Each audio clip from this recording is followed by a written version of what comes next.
미스 해리엇 모파상. 우리 7사람, 즉 여자 4과 남자 3 설명입니다. 이들 중 한 명은 마부 옆자리에 앉아 있었다. 즉 여자 4과 남자 3은 사륜마차를 타고 말들의 발길에 따라 길이 구불구불 이어진 큰 언덕을 올라가고 있었다. 동이 트자마자 에트르타에서 출발해 탕카르빌의 폐허를 보러 가는 중이었다. 우리는 서늘한 아침 공기에도 정신이 몽롱해서 계속 졸고 있었다.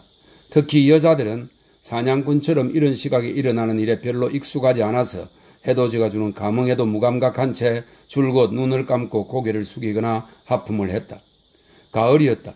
길 양쪽 끄트머리에서부터 헐벗은 들판이 펼쳐져 있었다. 들판은 귀리와 밀을 베어내고 남은 짧은 밑동들 때문에 노르스름하게 보였다. 면도를 잘못한 특수염 같은 그 밑동들이 땅을 뒤덮고 있었다. 안개에 감싸인 땅은 마치 김을 피워 올리는 것 같았다. 하늘에서는 종달새들이 지저귀었고 숲을 속에서는 다른 새들이 짹짹거렸다. 마침내 우리 앞에 해가 떠올랐다. 지평선 가장자리가 매우 붉었다. 해가 높이 떠오름에 따라 주변은 시시각각 더 밝아졌고 들판은 잠에서 깨어나 미소를 짓고 몸을 흔드는 것 같았다. 하얀 수증기 잠옷을 벗고 침대 밖으로 나오는 아가씨 같기도 했다. 좌석에 앉아있던 테트라유 백작이 외쳤다. 저거 봐요, 산토끼입니다. 그는 왼쪽으로 한쪽 팔을 뻗어 토끼풀이 있는 곳을 가리켰다. 산토끼는 커다란 귀만 보여주며 숨어서 달아났다.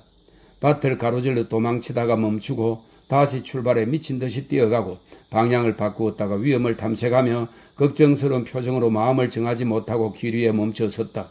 그러더니 엉덩이로 폴짝폴짝 뛰며 다시 달리기 시작했다. 이윽고 산토끼는 널찍한 무밭 속으로 자취를 감추었다. 산토끼 움직임을 눈으로 따라가면서 남자들은 모두 잠에서 깨어났다. 르네 르마누아르가 말했다. 오늘 아침 우리는 점잖지 못하군요. 그러고는 옆에 앉아 잠과 싸우고 있는 키 작은 세렌 남자 부인을 바라보며 작은 목소리로 말했다. 남편분을 생각하고 계시죠, 남자 부인? 안심하십시오. 남편분은 토요일이나 돌아올 테니까요. 아직 나흘이나 남았습니다. 세렌 남자 부인이 졸린 미소를 띠며 대답했다. 정말 바보 같은 소리네요. 그런 다음 자신의 몽롱한 정신을 일깨우며 덧붙였다. 이봐요, 우리 재미있는 얘기 좀 해요. 슈날 씨, 당신은 리슬리의 공작보다도 여복이 많은 사람으로 통하죠. 당신이 경험한 사랑 이야기 하나 해줘요. 이야기하고 싶은 것으로. 레옹 슈날은 무척 잘생기고 체격이 좋아 외모에 자부심이 많고 여자들의 사랑도 많이 받은 늙은 화가였다. 그는 하얀 특수염을 한 손으로 쥐고 쓰다듬더니 잠시 생각을 해본 뒤 갑자기 심각한 표정이 되었다. 이 이야기는 즐겁지 않을 거요, 숙녀 여러분. 내 인생에서 가장 비통했던 사랑 이야기를 여러분에게 들려드리리다. 여러분은 그와 비슷한 감정을 느끼지 않기를 바라는 바요. 1. 25살 때 나는 노르망디 지방의 언덕들을 따라가며 떠돌이 화가 노릇을 하고 있었어. 나는 떠돌이 화가라고 말했어. 풍경화를 그린다는 구실로 등에 배낭을 메고 이 여인숙 저 여인숙으로 방랑을 했으니까 발길 닿는 대로 그렇게 방랑하는 삶보다 더 좋은 것을 나는 알지 못한다오. 그런 삶에는 그 어떤 속박도 없고 근심도 없소. 아무런 걱정 없이 자유롭지요. 심지어 내일 일을 생각할 필요도 없다오. 자신의 공상 말고는 그 어떤 안내자도 없이 눈에 들어오는 즐거운 풍경 말고는 그 어떤 조언자도 없이 마음 내키는 대로 길을 따라가면 되니까. 아름다운 시냇물에 매혹되어 걸음을 멈추고 여관에서 흘러나오는 맛있는 감자튀김 냄새에 걸음을 멈추기도 한다오. 때로는 차마하리 냄새가 혹은 여인숙 아가씨의 순진한 눈길이 머물 곳을 정해주기도 하지요. 시골 아가씨들의 그런 정감을 멸시하지 마시오. 그녀들도 영혼과 감각을 지녔다오. 건강한 두 뺨과 싱그러운 입술을 갖고 있고 그 격렬한 입맞춤은 야생 과일의 맛처럼 감미롭지. 사랑이란 어디서 오든 간에 항상 대가를 동반한다오. 사랑하는 이를 보면 가슴이 뛰고 사랑하는 이가 떠나가면 눈물을 흘리죠. 그것은 너무나 귀하고 달콤하고 값진 것이니 절대로 멸시하면 안 된다오. 나는 암소들이 잠들어 있는 축사 뒤 앵초가 가득 핀 도랑에서 햇빛의 열기에 아직 뜨뜻한 다락방의 밀집 위에서 사랑들을 경험했다오. 투박하고 탄력 있는 육체 위에 펼쳐지던 회색 천에 대한 추억이 순진하면서도 솔직한 애무에 대한 미련이 내 마음속에 아직도 남아있지요. 그 애무들은 매혹적이고 고상한 여자들로부터 얻는 섬세한 쾌락보다 더 거칠고 강렬한 매력이 있다오. 하지만 그런 방랑 생활에서 내가 특히 좋아하는 것은 들판, 숲, 해돋이, 낙조, 달빛 같은 것이라오. 그것은 우리 화가들에게는 땅과의 신혼여행 같은 것이죠. 땅과 아주 가까이에서 길고도 고요한 만남을 가질 수 있다오. 그러다가 초원에서 데이지와 개 양귀비 한가운데서 잠이 든다오. 쏟아져 내리는 밝은 햇살 아래 눈을 뜨면 정오에 울리는 뾰족한 종탑이 있는 조그만 마을이 저 멀리 바라다 보이지요. 훌쭉하게 키가 크고 생기로 빛나는 풀잎 한가운데의 떡갈나무 발치에서 솟아나는 샘물가에 앉기도 한다오. 무릎을 꿇고 몸을 숙여 코와 콧수임을 적시는 그 차갑고 투명한 물을 마시지요. 입과 입을 대고 키스를 하듯 육체의 쾌락을 느끼며 그 샘물을 마신다오. 그 가느다란 물줄기를 따라가다가 널찍한 물 웅덩이를 만나면 옷을 모두 벗고 거기에 풍덩 빠져 달콤하고 차가운 애무처럼 활기차고 경쾌한 물의 떨림을 머리에서 발끝까지 느끼기도 하지요. 언덕 위에서는 즐겁고 연못가에서는 우수에 젖는답니다. 해가 핏빛 구름바다 속으로 가라앉을 때, 그리고 붉은 제 모습을 강물에 비출 때는 흥분에 사로잡힌다오. 그리고 밤이 오면 하늘 깊숙한 곳을 지나가는 달빛 아래에서 대낮의 훤한 빛 속에서는 하지 않을 수천 가지 기묘한 생각을 한다오. 그렇게 지금 우리가 와 있는 바로 이 고장을 방랑하던 나는 어느 날 저녁 이포로와 에트르타 사이 라팔레즈 위에 있는 베누빌이라는 작은 마을에 도착했다오. 바다로 깎아지르듯 튀어나온 백악질 암벽들이 있는 성벽 같은 높다란 언덕을 따라 백항에서 오는 길이었지요. 소금기 머금은 바닷바람 아래 10년 가장자리에 도단한 양탄자처럼 부드럽고 탄력 있는 짧은 잔디 위를 아침부터 걸어온 참이었어요. 나는 목청 높여 노래를 부르며 성큼성큼 걷고 때로는 하얀 날개를 구부린 채 둥근 원을 그리며 파란 하늘을 천천히 날아다니는 갈매기 떼를 쳐다보고 때로는 초록빛 바다 위에 떠있는 고깃배의 갈색 돛을 바라보며 태평하고 자유롭고 행복한 하루를 보냈다오. 사람들이 나에게 어느 농가를 알려주었소. 너도밤나무들이 두 줄로 둘러싼 노르망디식 뜰 한가운데 있는 시골 아낙네가 운영하는 일종의 여인숙 같은 곳으로 여행자들이 묵어가는 곳이었다오. 나는 암벽으로 이루어진 해안을 떠나 키 큰 나무들에 둘러싸인 그 작은 마을에 도착했고 르카쉐르 아주머니의 그 여인숙으로 갔다오. 르카쉐르 아주머니는 주름살이 있고 엄격한 늙은 시골 여자여서 늘 마지못해 경계하는 태도로 손님들을 맞이하는 것처럼 보였지. 때는 5월이었다오. 꽃이 핀 사과나무들이 향기로운 꽃으로 뜰을 뒤덮었고 장미 꽃잎들이 끊이지 않고 빙글빙글 돌며 사람들과 풀밭 위로 비처럼 쏟아졌어. 내가 물었어. 르카쉐르 부인, 제가 묵을 방이 있을까요? 그러자 그녀는 내가 자기 이름을 알고 있는 것에 놀라서 이렇게 대답했다오. 아, 예약이 거의 차 있어요. 그래도 한번 알아볼게요. 5분 뒤 우리는 합의를 보았고 나는 침대 하나, 의자 2개, 탁자 하나, 대야 하나가 있는 시골풍의 방 흙바닥에 내 배낭을 내려놓았어. 그 방은 널찍하고 연기가 가득한 부엌과 통에 있었지요. 부엌에서 투숙객들이 농가 사람들 그리고 여인숙 여주인과 함께 식사를 했어. 여인숙 여주인은 과부였지. 나는 손을 씻은 뒤 다시 밖으로 나갔어. 여주인이 거무스름하고 거름이 묻은 냄비거리가 달린 커다란 화덕에서 저녁으로 먹을 닭을 소스에 졸이고 있었어. 지금도 여행자들이 있습니까? 내가 그녀에게 물었어. 그러자 그녀가 불만스러운 듯한 표정으로 대답했어. 여자 손님이 한 분 있어요. 나이든 영국 여자분이죠. 그 여자분이 다른 방을 쓰고 있어요. 나는 하루에 오수를 더 내는 조건으로 날씨가 좋을 때 밖에서 혼자 식사할 수 있는 권리를 얻었어. 그렇게 해서 여인숙 문 앞에 식탁이 차려졌고 나는 맑은 사과수를 마시고 나흘됐지만 맛이 괜찮은 큼직한 흰 빵을 먹으면서 노르망디 닭의 기름기 없는 다리를 이로 뜯기 시작했어. 그때 길로 통하는 나무 울타리가 갑자기 열리더니 낯선 여자 한 명이 여인숙 건물을 향해 다가왔어. 야위고 키가 무척 큰 여자로 붉은 체크 무늬의 스코틀랜드 숄로 몸을 감싸고 있어서 엉덩이 위치에 기다란 손이 보이지 않았다면 마치 팔이 없는 것처럼 보일 정도였어. 그 손에는 하얀 여행용 양산이 들려 있었어. 미이라 같은 얼굴을 둘러싼 나선형 커리진 잿빛 머리카락이 그녀가 걸을 때마다 위로 퉁퉁 튀어올라서 왠지 모르지만 기름 종이에 쌓인 훈제 청어가 연상되었다오. 그녀는 눈을 내리깐 채 활기찬 걸음걸이로 내 앞을 지나 초가집 안으로 들어갔소. 그 기묘한 출연에 나는 즐거웠다오. 그 여자는 틀림없이 여인숙 여주인이 말한 내 옆방을 선다는 나이든 영국 여자였소. 그날은 그 여자를 다시 보지 못했소. 그리고 다음날 내가 그림을 그리려고 여러분도 잘 알고 있는 에트르타까지 내려가는 매력적인 작은 골짜기 깊숙한 곳에 자리를 잡고 있을 때 눈을 들어보니 이상한 무언가가 언덕 꼭대기에 솟아있는 것이 보였소. 마치 작은 깃발이 장식된 돛대 같았지요. 바로 그 여자였소. 나를 보자 그 여자는 얼른 모습을 감춰버렸소. 나는 점심을 먹기 위해 정오의 여인숙으로 돌아갔고 그 묘한 노부인과 안면을 트기 위해 공동 식탁에 자리를 잡고 앉았다오. 하지만 그녀는 내가 건네는 공손한 말들에 대답하지 않았소. 심지어 내가 보여주는 소소한 배려에도 무관심한 것 같았소. 하지만 나는 그녀의 반응에는 아랑곳하지 않고 고집스럽게 그녀의 잔에 물을 따라주고 요리 접시들을 신속히 건네주었다오.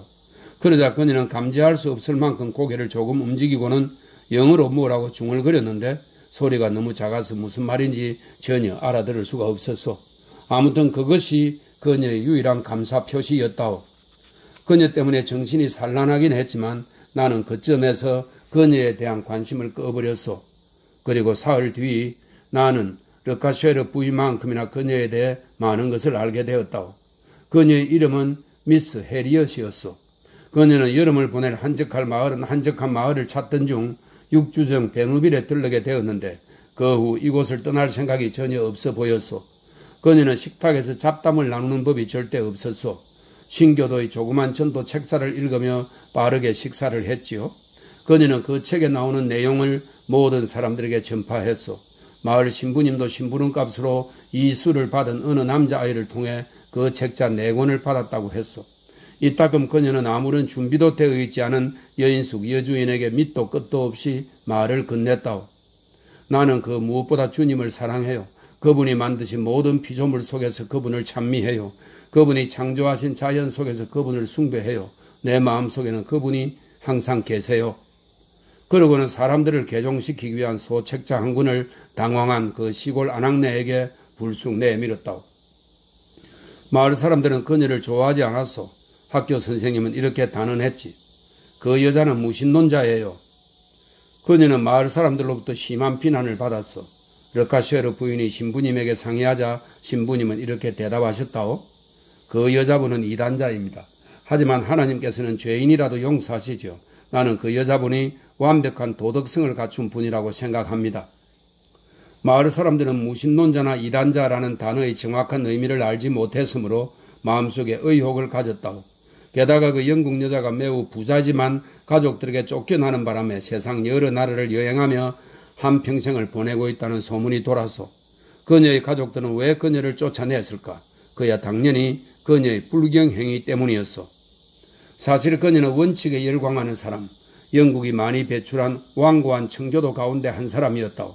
그런 여자들은 유럽의 모든 여인숙 식당들을 뻔질나게 찾아다니고 이탈리아를 망쳐놓고 스위스를 오염시키고 지중해의 매력적인 도시들을 살 수 없는 곳으로 만든다오. 그런 노부인과 처녀들은 자기들의 괴벽과 화석처럼 굳어진 수천여의 풍속과 필설로 닿을 수 없는 몸치장법을 밤에 상자 속에 미끄러졌다가 빠져나왔다고 생각하게 하는 고무 냄새를 도처에 전파한다오. 어느 호텔에서 그런 여자 한 명을 보았을 때 나는 들판에서 헛수아비를 본 새처럼 꽁무니를 뺐지요. 하지만 그 노부인은 내 눈에 너무나 이상하게 보였을 뿐 절대 기분이 상하지는 않았다오. 시골 풍속과 다른 모든 것에 본능적으로 적대감을 가지는 르카쉐르 아주머니는 편협한 지력 안에서 그 노처녀의 종교적 황홀경에 대해 일종의 정오를 느꼈다오. 그녀는 그 노부인의 특성을 지칭하는 표현 하나를 찾아냈다오. 확실히 멸시가 섞인 표현이었죠. 그런 표현이 어떻게 해서 그녀 입에서 나왔는지, 어떤 막연하고 수수께끼 같은 정신작용을 통해 그런 표현을 생각해냈는지는 알 수 없었지만 말이요. 그녀는 이렇게 말했다오. 그 여자는 막이 들린 여자예요. 근엄하고 감상적인 노부인에게 부여된 그 표현은 나에게는 못 견디게 우습게 들렸다오. 그래서 나도 그 노부인을 보면 막이 들린 여자라고 큰 소리로 말하는 데서 익살스러운 즐거움을 느끼게 되었죠. 나는 르카쉐르 아주머니에게 이렇게 물었다. 그런데 우리의 마귀 들린 여자분께서는 오늘 무엇을 하시나요? 그러면 그 시골 아낙네는 분노한 표정으로 이렇게 대답했다. 선생은 그 여자가 다리가 부러진 두꺼비 한 마리를 가져왔다고 생각하지 않아요? 그것을 자기 방 대야 속에 넣고 걸덩이질을 해주려고 말이에요.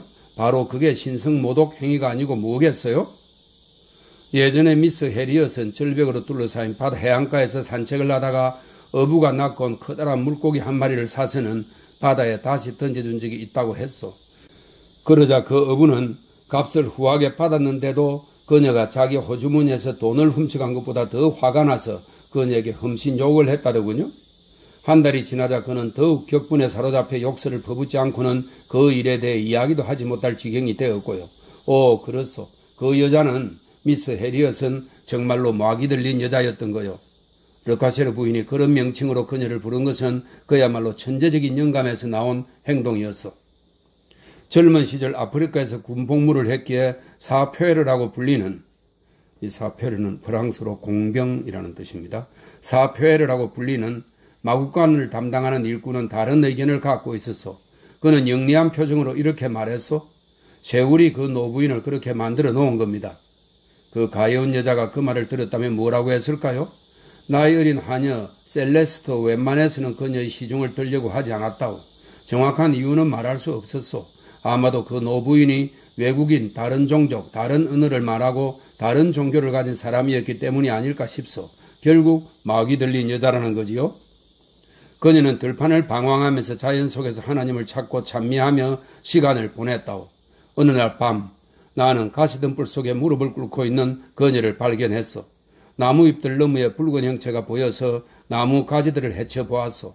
그랬더니 미스 해리엇이 그런 식으로 발각된 것에 당황해서 백주 대낮에 사람들에 발견된 야행성 맹금류처럼 겁에 질린 눈으로 나를 바라보며 우뚝 서 있지 않겠소? 바위 속에서 그림을 그릴 때 때때로 나는 마치 신호기가 보내는 신호처럼 절벽 가장자리에 서 있는 그녀를 발견하곤 했다오. 그녀는 금빛으로 물든 광활한 바다와 타오르듯 붉게 물든 넓은 하늘을 홀린 듯 바라보고 있었어. 이따금씩 작은 골짜기 깊숙한 곳에서 영국 여자다운 탄력 있는 걸음걸이로 빠르게 걷고 있는 그녀를 보기도 했다오. 그럴 때면 나는 계시를 받은 듯한 그녀의 얼굴을, 메말랐지만 말로 표현할 수 없는 심오한 내적 기쁨에 충만한 그 얼굴을 보기 위해 무언가에 이끌리듯 그녀를 향해 다가가곤 했어. 무릎 위에 성서를 펼쳐놓은 채 농장 한쪽 구석 사과나무 그늘 풀밭에 앉아 먼 곳을 응시하는 그녀를 만나는 일도 자주 있었다오. 나는 그 고장에 탁 트이고 감미로운 풍광이 마음에 들고 그 고요한 분위기에 애착을 느껴 더 이상 방랑하지 않고 머물렀다오. 모든 것으로부터 멀리 떨어져 있고 땅과 가까운 그 무명의 농장에 머무르는 것이 좋았소. 언젠가 우리가 우리의 시신으로 비옥하게 만들 훌륭하고 건강하고 아름다운 초록빛의 땅에 말이요. 호기심 비슷한 것이 르카쉐르 아주머니의 여인 속에 나를 붙들어 놓았다는 것도 털어놓아야겠소. 미스 해리엇이라는 이상한 여자를 좀 더 알고 싶고 방황하는 영국 노부인들의 외로운 영혼 속에 무슨 일이 일어나는지도 알고 싶었소. 2. 우리는 퍽이나 괴상한 방식으로 교본을 텄다오. 나는 내 눈에 훌륭하게 보였고 실제로도 그랬던 그림 한 점을 막 끝낸 참이었소. 그 그림은 15년 뒤에 1만 프랑에 팔렸어. 하기야 그 그림은 2 더하기 2는 4라는 공식보다 더 간단한 관학풍의 원칙 바깥에 위치하는 것이었다오. 그 그림 오른쪽에는 바위 하나가 그려져 있어. 미관을 헤치는 갈색, 노란색, 붉은색의 해조류가 덮인 커다란 바위가. 그 바위 위를 기름처럼 흘러내리는 햇빛은 그림을 보는 사람이 뒤에 숨겨진 별을 미처 보지 못하는 사이 바위를 붉게 물들이지. 그래서 그 그림의 전경은 환한 빛으로 붉게 타올라 눈부시게 찬란하다오. 왼쪽에는 바다가 있는데 파란 바다나 청회색의 바다가 아니라 짙은 색의 하늘 아래에 있는 비치색 바다, 초록빛이 도는 유백색의 거친 바다라오. 나는 그 그림에 너무도 만족해서 마치 춤을 추듯 걸어 그 그림을 여인 속으로 가져갔다오. 세상 모든 사람들이 그 그림을 보았으면 했소. 오솔길 가장자리에 서 있는 암소에게 그 그림을 보여주며 이렇게 외쳤던 것이 기억나는구려. 이것 좀 봐, 암소야. 이런 그림은 자주 볼 수 없을걸. 여인숙 앞에 도착하자 나는 즉시 목청껏 고함을 질러 르카쉐르 아주머니를 불렀다오. 이봐요 아주머니, 이리 와서 이것 좀 봐요. 르카쉐르 아주머니가 와서 바보 같은 눈으로 내 작품을 관찰했다오. 하지만 그녀는 아무것도 분간하지 못했어. 심지어 그 그림이 소를 그린 것인지 집을 그린 것인지조차 알지 못했어. 미스 해리엇이 돌아왔어. 그녀는 내가 그 그림을 여인숙 여주인에게 보여주고 있던 바로 그 순간 내 뒤를 지나갔어. 그 막이 들린 여자가 그림을 보지 못했을 리는 없었어. 나는 그 그림이 시야에서 벗어나지 않도록 주의를 기울여 보여주고 있었으니까. 미스 해리엇은 충격을 받고 깜짝 놀라서 우뚝 멈춰 섰어. 그림 속의 바위가 그녀 자신이 서 있던 바위 같았기 때문이요. 그녀가 마음껏 몽상에 잠기려고 기어 올라갔던 그 바위 말이요. 그녀는 아 하고는 영어로 중얼거렸어. 악센트가 강하고 매우 듣기 좋아서 나는 빙그레 웃으며 그녀 쪽으로 몸을 돌렸어. 그러고는 이렇게 말했어. 제가 최근에 그린 그림이랍니다. 그러자 그녀는 황홀해하는 감동적인 어조로 이렇게 중얼거렸어. 오 선생은 매우 감동적인 방식으로 자연을 이해하는군요. 맙소사, 그녀의 칭찬에 나는 여왕의 행차보다 더 감격해서 얼굴이 붉어졌다오. 나는 유혹되고 매료되고 정복되었다오. 내 명예를 걸고 하는 말인데 가능했다면 그녀에게 입맞춤이라도 했을 거요. 그날 나는 늘 그러듯 식탁에서 그녀 옆자리에 앉아서 처음으로 그녀가 큰 목소리로 자기 생각을 이야기했어. 오, 나는 자연을 너무나 사랑해요. 나는 빵, 물, 포도주를 그녀에게 권했고 그녀는 미라 같은 얼굴에 엷은 미소를 띤 채 그것들을 받아들였다오. 나는 풍경화에 관해 수다를 떨었어. 식사를 마친 뒤 우리는 함께 일어나 뜰을 가로질러 걷기 시작했다오. 내가 황혼이 바다 위에 질러놓은 엄청난 불길에 마음이 끌려 절벽으로 향하는 울타리를 열었고 우리는 방금 서로를 이해하고 서로의 안으로 침투해 들어간 사람처럼 기분 좋은 마음으로 나란히 출발했어. 포근하고 부드러운 밤이었다오. 몸과 마음이 모두 행복한 평화로운 밤이었어. 모든 것이 즐겁고 모든 것이 매혹적이었지. 풀과 해초 냄새가 가득한 푸근하고 향기로운 바람, 그 야생의 바람이 후각을 애무하고 짭짤해한 바다 냄새가 미각을 애무하고 파고드는 감미로움이 정신을 애무했다오. 우리는 10년 가장자리로 다가갔어. 우리 100m 밑에서 광활한 바다가 요동치며 파도 위로 입을 벌리고 가슴을 부풀렸어. 대서양을 가로질러온 신선한 바람, 파도의 긴 입맞춤으로 소금기를 머금은 바람은 우리의 피부 위를 천천히 미끄러졌다오. 그 영국 노부인은 체크무늬 쇼를 꼭 여민 채 계시를 받은 표정으로 바람에 이를 드러내며 커다란 해가 바닷속으로 가라앉는 모습을 바라보았어. 우리 앞 저쪽에 시야가 막히는 곳에는 돛을 모두 올린 새 돛대 범선 한 척이 불타는 듯한 하늘 위에 자신의 윤곽을 그리고 있었어. 더 가까운 곳에서는 전기선 한 척이 뒤쪽으로 연기를 내뿜으며 지나갔다오. 그 배 뒤에서는 끝없는 구름이 수평선 전체를 가로지르고 있었어. 붉은 태양이 천천히 내려왔다오. 얼마 지나지 않아 그것은 움직임 없는 배 바로 뒤쪽에서 바닷물과 만났어. 그 배는 불로 된 액자 속에 나타나듯 선명한 해 한가운데의 모습을 드러냈다오. 해는 대서양에 삼켜지듯 조금씩 가라앉았어. 우리는 해가 가라앉고 작아지고 완전히 사라지는 모습을 지켜보았어. 완전히 끝이 났어. 오직 작은 배만 먼 금빛 하늘을 배경으로 선명한 윤곽을 드러내고 있었다오. 미스 해리엇은 열광하는 눈길로 타는 듯한 해의 종말을 응시했어. 확실히 그녀는 하늘, 바다, 수평선 전부를 포옹하고 싶다는 터무니없는 욕망을 갖고 있었어. 그녀가 중얼거렸어. 아, 좋아요. 정말 좋아요. 나는 그녀의 눈에 맺힌 눈물을 보았어. 그녀가 다시 말했어. 난 작은 새가 되어 창공으로 날아가고 싶어요. 그녀는 내가 자주 보았던 대로 주홍빛 쇼울에 파묻힌 채 붉은 얼굴로 절벽 위에 우뚝 서 있었어. 나는 그런 그녀의 모습을 스케치북에 재빨리 스케치하고 싶었다고. 사람들이 그것을 보았다면 황홀감을 묘사한 풍자화라고 말했을 거요. 나는 웃지 않기 위해 돌아섰다고. 잠시 후 나는 색조, 색과, 강한 터치 등 전문 용어를 사용해가며 친구에게 하듯 그림에 대해 이야기했어. 그녀는 내가 하는 말들의 난해한 의미를 간파하려고 내 생각을 알아채려고 애쓰며 주의 깊게 경청했어. 때때로 그녀는 이렇게 말했어. 이해해요. 그거 무척 가슴 두근거리는 일일 거예요. 우리는 여인 속으로 돌아갔어. 다음날 나를 보자 그녀는 활기차게 다가와 내게 손을 내밀었다. 그리고 우리는 즉시 친구가 되었어. 그녀는 열광하면 깡충깡충 튀어오르는 용수철 같은 영혼을 지닌 선량한 피조물이었다. 그러나 신살에 이르도록 아가씨로 남아있는 여자들이 모두 그렇듯 균형감이 부족했어. 그녀는 상해에서 시커매진 순진함에 젖어 있는 것 같았다. 하지만 마음속에는 매우 젊은 열렬히 타오르는 어떤 것을 간직하고 있었어. 그녀는 너무 오래된 술처럼 발효된 사랑으로 남자들에게는 한 번도 주지 않은 관능적인 사랑으로 자연과 동물을 사랑했다. 젖을 먹이는 암캐를 보면 거치적거리는 망아지를 데리고 초원을 달리는 암마를 보면 털도 나지 않은 벌거숭이 몸으로 부리를 벌리고 짹짹거리는 새끼 새들이 가득한 둥지를 보면 과도한 감동으로 가슴을 두근거렸다고.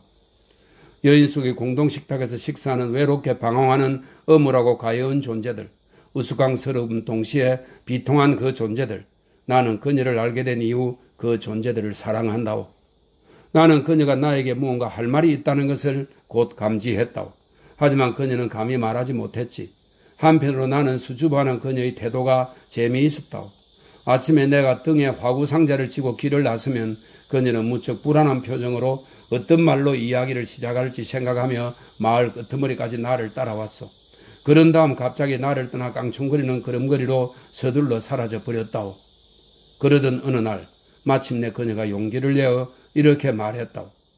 당신이 어떻게 그림을 그리는지 내가 좀 봐도 될까요? 그래도 괜찮아요. 몹시 궁금했어요. 그런 다음 그녀는 자기가 무척 뻔뻔스러운 말이라도 한 듯 얼굴을 붉혔다. 나는 그녀를 퍼티발 골짜기로 데려갔다오. 그리고 거기서 그림을 그리기 시작했어. 그녀는 내 뒤에 서서 내가 하는 모든 몸짓을 집중해서 주의 깊게 살펴보았어. 그런데 갑자기 그녀가 나를 성가시게 할까봐 두려운 듯 고마워요 라고 말하고는 자리를 떴다오. 하지만 얼마간 시간이 흐르자 더욱 친숙해져서 매일 눈에 띄게 즐거워하는 표정으로 나를 따라다니기 시작했어. 그녀는 팔밑에 접이식 간이 의자를 끼고 따라왔어. 내가 들어주려고 해도 절대 허락하지 않고 내 옆에 그것을 펼치고 앉았다오. 그녀는 내 모든 움직임을 따라 붓끝에 눈길을 고정한 채 몇 시간이고 말없이 꼼짝 않고 앉아 있었어. 내가 차분한 색의 물감을 나이프로 넓게 펴 발라 예기치 않던 정확한 효과를 얻어냈을 때 그녀는 놀라고 기쁘고 감탄한 나머지 자기도 모르게 아 하는 감탄사를 작게 내뱉었어. 그녀는 내 그림에 대해 감동스러운 존경심을 갖고 있었어. 신의 작품인 대자연을 인간의 손으로 재현해내는 것에 대한 그의 종교적인 존경심이었지. 그녀는 내 그림들을 종교화처럼 여겼다오. 나를 개종시키려고 애쓰며 이따금 신에 대한 이야기를 늘어놓기도 했소. 오, 그녀의 선하신 하나님은 대단한 수단도 없고 대단한 힘도 없는 묘한 분, 마을의 철학자 같은 분이었다오. 그녀가 늘 그분을 자기 눈앞에서 일어나는 부정한 행위들을 몹시 예석해 하는 존재로 표현했으니 말이오. 마치 그분이 그런 일들을 막을 수 없는 것처럼. 그녀는 그분과 매우 좋은 관계를 맺고 있었다오. 자기의 비밀과 불만까지 그분에게 모두 털어놓는 것 같았어. 그녀는 대령님께서 명령하셨다고 신병에게 말하는 중사처럼 하나님께서 원하세요 혹은 하나님께서 원치 않으세요 라고 말했다오. 그녀는 내가 하늘의 뜻에 무지한 것을 마음 깊이 개탄스럽게 여겨 나를 깨우쳐 주려고 애썼다오. 덕분에 나는 매일 호주머니 안에서 모자 안에서 화구 상자를 바닥에 내려놓을 때 그 상자 안에서 아침에 문 앞에 놓인 왁스 칠한 신발 속에서 그녀가 천국으로부터 직접 받은 것이 틀림없는 신앙에 관한 소책자들을 발견했다오. 나는 다정하고 솔직한 태도로 오랜 친구처럼 그녀를 대했어. 하지만 얼마 지나지 않아 그녀의 거동이 조금 달라진 것을 깨달았다오. 처음에는 그것에 주의하지 않았지만 말이오. 골짜기 깊숙한 곳에서 우묵한 길에서 내가 그림을 그릴 때면 갑자기 그녀가 빠르고 또박또박한 걸음걸이로 나타났다오. 그녀는 온 힘을 다해 달려온 듯 혹은 어떤 깊은 감정에 흔들리기라도 한 듯 숨을 헐떡인 뒤 갑자기 주저앉았어. 그럴 때면 그녀의 얼굴은 극도로 붉었어. 다른 어떤 민족도 가지지 못한 영국인만의 붉은 안색이었어. 이었고 그녀는 이유도 없이 안색이 창백해져 흑빛이 되었고 거의 기절할 지경이 되었다오. 하지만 차츰 평소의 모습을 되찾았어. 그러고 나면 그녀가 이야기를 시작했어. 그런데 갑자기 그녀가 도중에 말을 멈추고 일어나서는 너무나 빠르고 이상한 몸짓으로 달아나는 바람에 혹시 내가 그녀를 기분 나쁘게 하거나 그녀에게 상처 주는 행동을 한 건 아닌지 곰곰이 생각해 보았다오. 결국 나는 이것이 그녀의 평소 행동이라고, 우리가 처음 알게 되었을 때는 나를 배려하느라 조금 다르게 행동한 거라고 생각하게 되었소. 바람이 몰아치는 언덕 위를 몇 시간 동안 걸어서 농장으로 돌아오면 나사형으로 꼬인 그녀의 긴 머리카락은 마치 용수줄이 끊어진 듯 풀어 헤어진 채 머리에 매달려 있었다오. 하지만 그녀는 그것에 거의 신경을 쓰지 않고 가벼운 바람에 머리를 흩뜨러뜨린 채 거리낌 없이 저녁 식사를 하러 왔소. 그러나 시간이 좀 흐르자 그녀는 내가 정구할 같다고 말하는 그것을 가다듬기 위해 자기 방으로 올라갔소. 내가 그녀를 화나게 하는 친숙하고 아양떠는 태도로 오늘은 별처럼 아름다우십니다, 미스 해리엇이라고 말하면 젊은 아가씨처럼 15살 난 소녀처럼 두 뺨에 피가 조금 몰렸소. 그 뒤 그녀는 다시 완전히 비사교적이 되어서 내가 그림 그리는 것을 보러 오지 않았다오. 나는 이렇게 생각했어. 이건 일시적인 발작일 뿐이야. 곧 지나가겠지. 하지만 전혀 그렇지 않았다오. 이제 그녀는 내가 말을 걸면 짐짓 무심한 듯 혹은 약간 화가 난 것처럼 대꾸를 했어. 무례하고 초조하게 신경질적으로 행동했어. 나는 식사 때만 그녀를 볼 수 있었고 우리는 그 이야기를 나누지 않았다오. 아무래도 내가 정말로 그녀의 기분을 상하게 한 것 같다는 생각이 들었어. 그래서 어느 날 저녁 그녀에게 물어보았어. 미스 해리엇, 왜 예전처럼 저와 이야기하지 않으십니까? 제가 무슨 일로 당신을 기분 나쁘게 했나요? 당신의 행동 때문에 무척 마음이 쓰이네요. 그러자 그녀가 화가 잔뜩 묻어난 이상한 악센트로 대답했다오. 난 예전과 다름없이 당신을 대하고 있어요. 당신 말은 사실이 아니에요. 사실이 아니라고요? 그러고는 달려가서 자기 방에 틀어박혔어.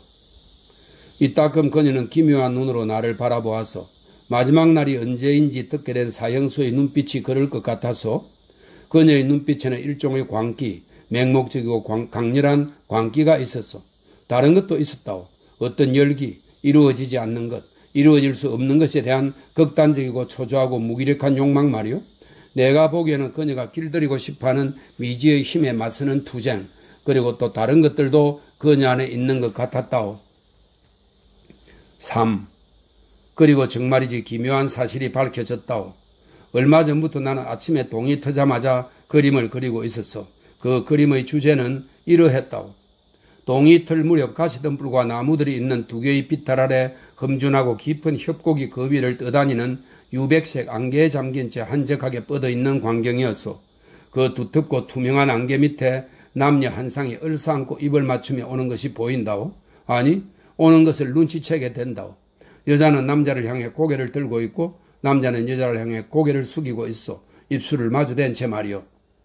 나뭇가지 사이로 미끄러져 들어오는 첫 햇살이 그 새벽 안개를 관통하고 그 시골 연인들 뒤에서 분홍빛 반사광이 그들을 환히 밝혀 그들의 희미한 그림자를 은색 빗줄기 속으로 지나가게 하는 근사한 그림이었어. 맙소사, 정말이지 근사했소. 나는 에트르타의 작은 골짜기로 이어지는 내리막길에서 작업을 하고 있었다. 그날 아침 나는 운 좋게도 내가 필요로 했던 흩날리는 안개를 만났어. 문득 보니 무언가가 마치 유령처럼 내 앞에 우뚝 솟아 있었어. 미스 해리엇이었지. 나를 보자 그녀는 달아나려 했지. 하지만 나는 그녀를 부르며 이렇게 외쳤다오. 이리 오세요, 미스 해리엇. 당신에게 보여드릴 그림이 있어요. 그러자 그녀는 마지못해 오는 양 내 쪽으로 다가왔다오. 나는 내 스케치를 그녀에게 내밀었어. 그녀는 아무 말도 하지 않고 오랫동안 꼼짝 않고 그 스케치를 들여다보더니 갑자기 울기 시작했다오. 울지 않으려고 많이 애썼지만 이제는 더 이상 그럴 수가 없게 된 사람처럼, 여전히 저항하고 싶지만 단념해버린 사람처럼 신경질적인 경련을 일으키며 울었어. 나는 내가 이해하지 못하는 그 슬픔에 마음의 동요를 느끼며 몸을 일으켰다오. 그리고 애정이 담긴 급격한 몸짓으로, 생각보다 행동이 더 빠른 프랑스인다운 몸짓으로 그녀의 두 손을 움켜잡았다오. 그녀는 몇 초 동안 나에게 자기 손을 맡겨두었어. 마치 온 신경이 꼬인 것처럼 그녀의 두 손이 내 손 안에서 떨렸어. 이윽고 그녀가 갑자기 손을 거두었어. 아니, 차라리 손을 뽑아냈다고 말해야 할 거요. 나는 그 떨림의 의미를 눈치챘어. 그것을 이미 느껴보았기 때문이요. 내가 착각하지는 않았을 거요. 아, 한 여자가 느끼는 사랑의 감정이 가져다주는 떨림. 그 여자가 15이든 50살이든 서민이든 사교계 여자든 너무나 직접적으로 내 마음에 다가와 망설임 없이 간파하게 되는 떨림 말이요. 가여운 그녀는 온몸을 떨었고 전율했고 실신할 지경이었어. 나는 그것을 알 수 있었어. 내가 한마디도 하지 않고 가만히 있는 사이 그녀는 기적을 목도한 것처럼 놀라고 죄라도 지은 것처럼 송구스러워하도록 나를 내버려 둔 채 그 자리를 떠났어. 나는 점심 식사 때가 되었는데도 여인숙으로 돌아가지 않았다고. 울고 싶기도 하고 웃기 싶기도 한 마음으로 이 상황이 희극적이면서도 유감스럽다고 생각하며 나 자신이 우스꽝스럽다고도 느끼며 그 불쌍한 노처녀가 미쳐버릴지도 모른다고 생각하며 절벽 가장자리를 한 바퀴 둘러보았어.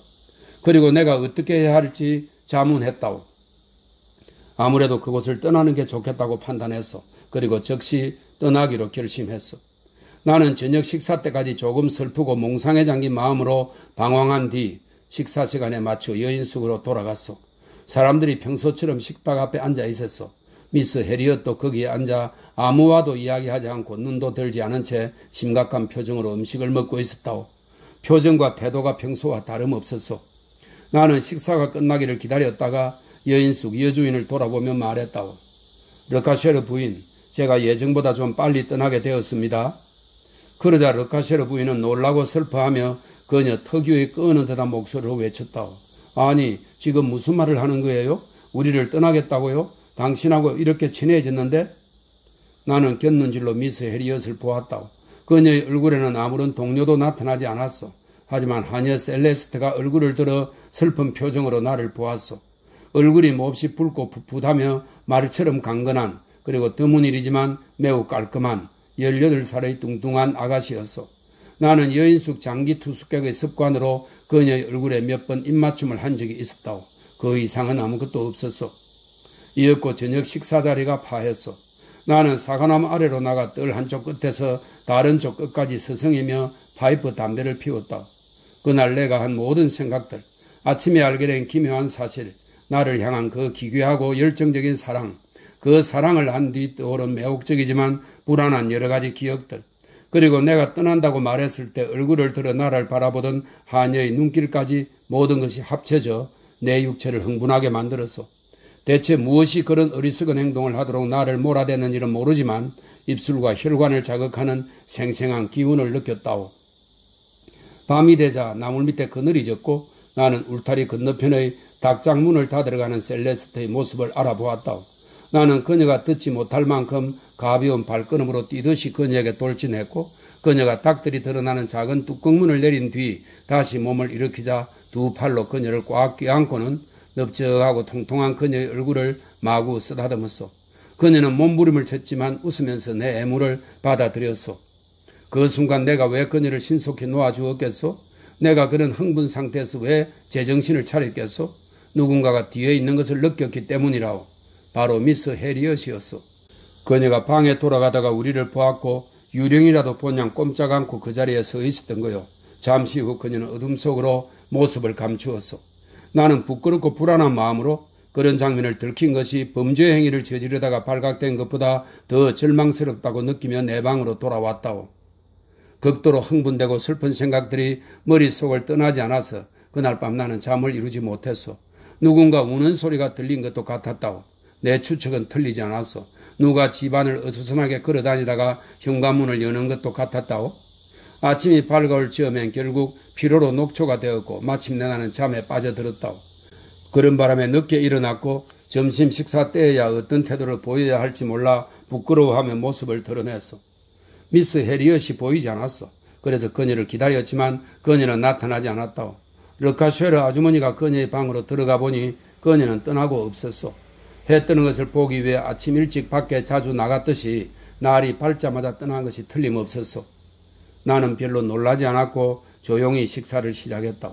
날씨가 더웠어. 매우 더웠어. 나무 잎 하나 꼼짝하지 않는 뜨겁고 무더운 날씨였어. 우리는 탁자를 사과나무 밑에 내다 놓았고 이따금 스와페르가 사과술 단지를 다시 채우러 지하 저장실로 내려갔다. 그 정도로 우리는 사과술을 많이 마셨던 거요. 하녀 셀레스트가 요리 접시를 날라와서 감자를 곁들인 양고기 스튜, 토끼고기 튀김 그리고 샐러드였다. 이었고 셀레스트가 체리가 담긴 접시를 우리 앞에 내려놓았어. 그 해에 처음으로 수확한 체리를. 나는 체리를 차가운 물에 씻어 싱싱하게 만들고 싶어서 셀레스트에게 차가운 물을 양동이에 담아 가져오라고 부탁했어. 그녀는 5분쯤 뒤에 돌아와 우물이 말라버렸다고 말했어. 밧줄을 전부 내려 두레박이 우물 바닥에 닿았지만 두레박이 텅 빈 채로 다시 올라왔다는 거요. 르카쉐르 아주머니는 직접 눈으로 확인하고 싶어서 우물을 보러 갔다고. 그리고 다시 돌아와서는 우물 속에 무언가가 있다고 말했어. 어느 이웃 사람이 복수를 하려고 우물 속에 집단을 던진 것이 틀림없다면서. 나도 우물가에 가서 그것이 무엇인지 제대로 확인하고 싶었다고. 나는 우물 가장자리에서 몸을 숙였어. 그러자 하얀 물체가 어렴풋이 보였어. 대체 무엇일까? 밧줄 끝에 등불을 매달아서 내려보내면 되겠다는 생각이 들었어. 등불의 노릇스름한 미광이 점점 밑으로 내려가면서 우물의 삭벽 옆에서 춤을 추었다. 우리 네 사람은 우물 입구에서 몸을 기울이고 있었어. 샤페르와 셀레스트도 와서 우리에게 합류한 거요. 등불은 허연 동시에 그무스레한 이상하고 정체가 불분명한 덩어리 위에서 멈추었어. 샤페르가 외쳤다오. 저건 말이에요. 말굽이 보여요. 어젯밤 초원에서 도망쳐와서 여기에 빠졌나 봐요. 하지만 갑자기 내 몸이 뼛속까지 떨려왔어. 사람의 발과 위로 들어올려진 다리 하나가 눈에 들어왔기 때문이요. 다른 쪽 다리와 몸은 물속에 잠겨 보이지 않았어. 나는 아주 작은 목소리로 더듬더듬 중얼거렸어. 내가 심하게 몸을 떨어서 등불이 신발 위에서 미친 듯이 춤을 추었다. 저 안에 있는 건 사람이에요. 미스 해리엇이라고요. 사람들 중 샤페르만이 눈살을 찌푸리지 않았다. 그는 아프리카에서 그런 광경을 많이 보았기 때문이요. 르카쉐르 아주머니와 셀레스트는 찢어질 듯 비명을 지르고는 뛰어 달아났다. 죽은 여인을 건져 올려야 했어. 나는 도르래 밧줄을 샤페르의 허리에 단단히 잡아맨 뒤 그를 어두운 우물 속으로 천천히 내려보냈어. 샤페르는 한 손에는 등불을, 다른 손에는 밧줄을 붙잡고 있었어. 얼마 지나지 않아 마치 지구의 중심에서 올라오는 듯한 그의 외침이 들렸다고. 그만 멈추세요. 그리고 그가 물속에서 다리 하나를 건져낸 뒤 두 발을 걸어모아 동여매는 것이 보였어. 샤페르가 다시 외쳤어. 이제 끌어올리세요. 나는 그를 다시 끌어올렸어. 하지만 근육에 힘이 빠졌는지 팔이 부러질 듯 아프고 줄을 놓쳐버릴 것만 같았다고. 샤페르를 다시 우물 바닥으로 떨어지게 할까봐 겁이 났어. 마침내 샤페르의 머리가 우물 가장자리에 나타났을 때 나는 우물 바닥에 쓰러져 있는 여자에 대해 무언가 알려주기를 기대하는 것처럼 그에게 물었어. 어때요? 드디어 샤페르가 우물 가장자리에 돌 위로 올라왔고 우리는 얼굴을 마주한 뒤 우물 입구로 몸을 숙여 시신을 끌어올리기 시작했어. 집 담벼락 뒤에 몸을 숨긴 채 우리를 지켜보고 있던 르카쉐르 부인과 셀레스트는 시신의 검은 신발과 하얀 스타킹을 보고는 주랭낭을 쳐버렸다고. 샤페르가 시신의 발목을 붙잡았고 우리는 그 가여운 여자를, 순결한 처녀를 단정치 못한 환경에서 끌어냈다고. 그녀의 얼굴은 끔찍하게 찢겨 거무스름했고 긴 잿빛 머리카락은 완전히 프로에 젖어 진흙투성이가 된 채 물이 줄줄 흘러내리고 있었다고. 샤페르가 경멸하는 어조로 말했어. 제기랄 비쩍 말랐군. 우리는 그녀를 방으로 옮겼다고. 르카쉐르 부인과 셀레스트는 전혀 모습을 드러낼 기미가 없었기에 내가 마구간 하인 샤페르와 함께 망자를 마지막으로 단장해 주었어. 나는 그녀의 일그러지고 애처로운 얼굴을 닦아주었어. 내 손가락 밑에서 그녀의 한쪽 눈이 조금 떠졌어. 그 눈은 창백한 시선으로, 차가운 시선으로, 시신의 무시무시한 시선으로 나를 바라보았어. 그 시선은 삶의 이면에서 오는 것처럼 보였다고. 나는 그녀의 흩어진 머리카락을 서투른 솜씨로 최선을 다해 매만져 주었어. 그녀의 앞머리를 새롭고 기묘한 모양으로 정리해 주었어. 그런 다음 신성모독이라도 저지른 것 같은 기분에 부끄러움을 느끼며 그녀의 어깨와 가슴, 나뭇가지처럼 바짝 마른 긴 팔을 조금 보면서 물에 젖은 옷가지들을 벗겼다고. 잠시 후 나는 개 양귀비, 수레국화, 데이지, 그리고 신선하고 향기로운 풀을 찾으러 갔고 그것들로 그녀의 관을 덮었어. 그 다음엔 나 혼자 그녀 옆에서 장례 절차를 준비해야 했다고. 그녀의 옷 호주머니에서 마지막 순간에 쓴 편지 한 통이 발견되었어. 그녀는 그 편지에서 마지막 날들을 보낸 이 마을에 자신을 묻어달라고 부탁하고 있었어. 그것을 읽자 끔찍한 생각이 내 심장을 조여왔어. 그녀가 이토록 이곳에 머무르고 싶어하는 것은 나 때문이란 말인가? 저녁 때쯤 이웃 아낙네들이 고인을 보러 왔어. 하지만 나는 아무도 방에 들어오지 못하도록 막았어. 그녀 옆에 혼자 있고 싶었기 때문이요. 나는 밤을 꼬박 새웠어. 촛불에 비친 그녀의 모습을 바라보았어.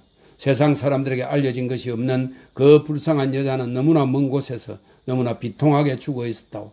그녀의 친구들은 부모는 어디에 있을까? 그녀의 어린 시절은, 그녀의 인생은 어떠했을까?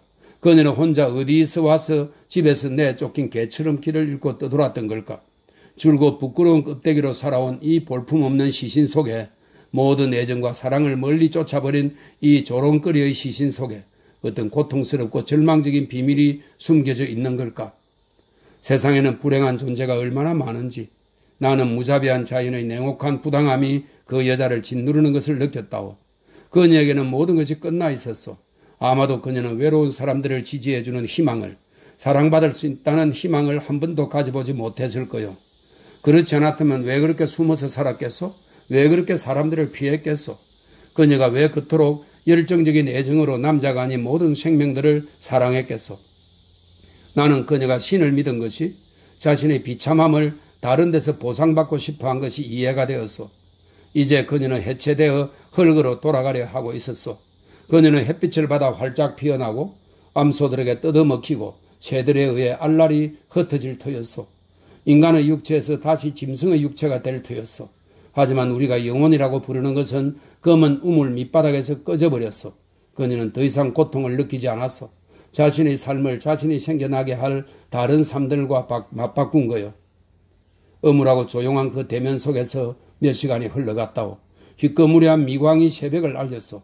이윽고 붉은 햇살이 침대까지 미끄러져 들어와 침대 시트와 그녀의 손 위에 불막대기를 내려놓았다오. 그녀가 너무나 좋아하는 시간이었소. 잠에서 깨어난 새들이 나무 위에서 지저귀었소. 나는 창문을 활짝 열고 하늘이 우리를 보도록 커튼을 젖혔소. 그리고 차갑게 식은 시신 위로 몸을 숙여 흉하게 일그러진 그 얼굴 위에 두 손을 얹었소. 그런 다음 천천히 공포도 혐오감도 없이 이제껏 그 어떤 입술도 받아들인 적이 없는 그 입술 위에 긴 입맞춤을 했다오. 레옹 슈날이 입을 다물었다. 여자들은 울고 있었다. 마차 좌석에서 데트라요 백작이 연이어 코를 풀었다. 오직 마부만 졸고 있었다. 말들은 더 이상 채찍질을 받지 않고 걸음을 늦춘 채 천천히 걷고 있었다. 사륜마차는 간신히 앞으로 나아갔다. 슬픔의 무게가 새로이 실리기라도 한 듯 갑자기 무게감을 느끼며